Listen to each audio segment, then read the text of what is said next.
The Tailor of Gloucester by Beatrix Potter. Albeit charges for a looking glass, and entertain a score or two of tailors. Richard III. My dear Frida, because you are fond of fairy tales and have been ill, I have made you a story all for yourself, a new one that nobody has read before. And the queerest thing about it is that I heard it in Gloucestershire, and that it is true, at least about the tailor, the waistcoat, and the... No more twist. In the time of swords and periwigs and full-skirted coats with flowered lappets, when gentlemen wore ruffles and gold-laced waistcoats of Padua soy and taffeta, there lived a tailor in Gloucester. He sat in the window of a little shop in Westgate Street, cross-legged on a table from morning till dark. All day long while the light lasted, he sewed and snippeted, piecing out his satin and pompadour, and lute-string. Stuffs had strange names, and were very expensive in the days of the Tailor of Gloucester. But although he sewed fine silk for his neighbors, he himself was very, very poor. He cut his coats without waist, according to his embroidered cloth. They were very small ends and snippets that lay about upon the table, 2 narrow breadths for naught, except waistcoats for mice, said the tailor. One bitter cold day near Christmas time, the tailor began to make a coat of cherry-colored corded silk embroidered with pansies and roses, and a cream-colored satin waistcoat for the mayor of Gloucester. The tailor worked, and he talked to himself. No breadth at all, and cut on the cross. It is no breadth at all. Tippets for mice, and ribbons for mobs. For mice, said the Tailor of Gloucester. When the snowflakes came down against the small leaded window panes and shut out the light, the tailor had done his day's work, and the silk and satin lay cut upon the table. There were 12 pieces for the coat and 4 pieces for the waistcoat, and there were pocket flaps and cuffs and buttons all in order. For the lining of the coat there was fine yellow taffeta, and for the buttonholes of the waistcoat there was cherry-colored twist. And everything was ready to sew together in the morning, all measured and sufficient, except that there was wanting just one single skein of cherry-colored twisted silk. The tailor came out of his shop at dark. No one lived there at nights but little brown mice, and they ran in and out without any keys. For behind the wooden wainscots of all the houses in Gloucester, there are little mouse staircases and secret trap doors, and the mice run from house to house through those long, narrow passages. But the tailor came out of his shop and shuffled home through the snow. And although it was not a big house, the tailor was so poor he only rented the kitchen. He lived alone with his cat. It was called Simpkin. Meow, said the cat when the tailor opened the door. Meow.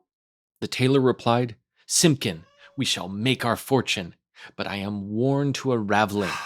Take this groat, which is our last 4d, and, Simpkin, take a china pipkin, but a pen'orth of bread, a pen'orth of milk, and a pen'orth of sausages, and oh, Simpkin, with the last penny of our 4d, but me 1 pen'orth of cherry-colored silk.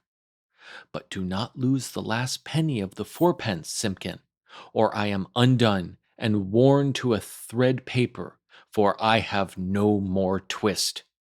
Then Simpkin again said, Meow, and took the groat and the pipkin and went out into the dark. The tailor was very tired and beginning to be ill. He sat down by the hearth and talked to himself about that wonderful coat. I shall make my fortune to be cut bias. The mayor of Gloucester is to be married on Christmas Day in the morning, and he hath ordered a coat and an embroidered waistcoat. Then the tailor started, for suddenly interrupting him, from the dresser at the other side of the kitchen came a number of little noises. Tip-tap, tip-tap, tip-tap-tip. Now what can that be? Said the Tailor of Gloucester, jumping up from his chair. The tailor crossed the kitchen and stood quite still beside the dresser, listening and peering through his spectacles. This is very peculiar, said the Tailor of Gloucester, and he lifted up the teacup, which was upside down. Out stepped a little live lady mouse and made a curtsy to the tailor. Then she hopped away down off the dresser and under the wainscot. The tailor sat down again by the fire, warming his poor cold hands. But all at once from the dresser there came other little noises. Tip-tap, tip-tap, tip-tap-tip. "This is passing extraordinary," said the tailor, and turned over another teacup, which was upside down. Out stepped a little gentleman mouse and made a bow to the tailor.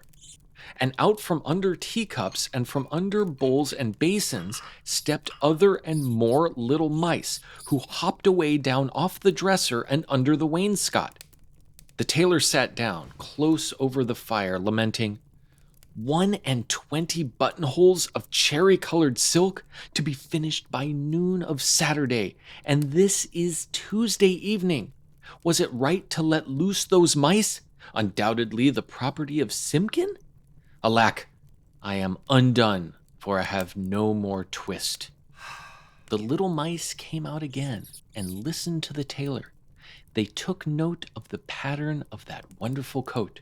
They whispered to one another about the taffeta lining and about the little mouse tippets. And then suddenly they all ran away together down the passage behind the wainscot, squeaking and calling to one another as they ran from house to house. Not one mouse was left in the tailor's kitchen when Simpkin came back. He set down the pipkin of milk upon the dresser and looked suspiciously at the teacups. He wanted his supper of little fat mouse. "Simpkin," said the tailor, "where is my twist?" But Simpkin hid a little parcel privately in the teapot, and spit and growled at the tailor. And if Simpkin had been able to talk, he would have asked, "Where is my mouse?" "Alack, I am undone," said the tailor of Gloucester, and went sadly to bed. All that night long, Simpkin hunted and searched through the kitchen, peeping into cupboards and under the wainscot, and into the teapot where he had hidden that twist, but still he found never a mouse. The poor old tailor was very ill with a fever, tossing and turning in his four-post bed, and still in his dreams he mumbled, "No more twist, no more twist." What should become of the cherry-colored coat? Who should come to sew it, when the window was barred and the door was fast locked? Out of doors, the market folks went trudging through the snow to buy their geese and turkeys and to bake their Christmas pies. But there would be no dinner for Simpkin and the poor old tailor of Gloucester. The tailor lay ill for 3 days and nights, and then it was Christmas Eve, and very late at night, and still Simpkin wanted his mice, and meowed as he stood beside the four-post bed. But it is in the old story that all the beasts can talk in the night between Christmas Eve and Christmas Day in the morning, though there are very few folk that can hear them or know what it is that they say. When the cathedral clock struck 12, there was an answer, like an echo of the chimes, and Simpkin heard it, and came out of the tailor's door and wandered about in the snow.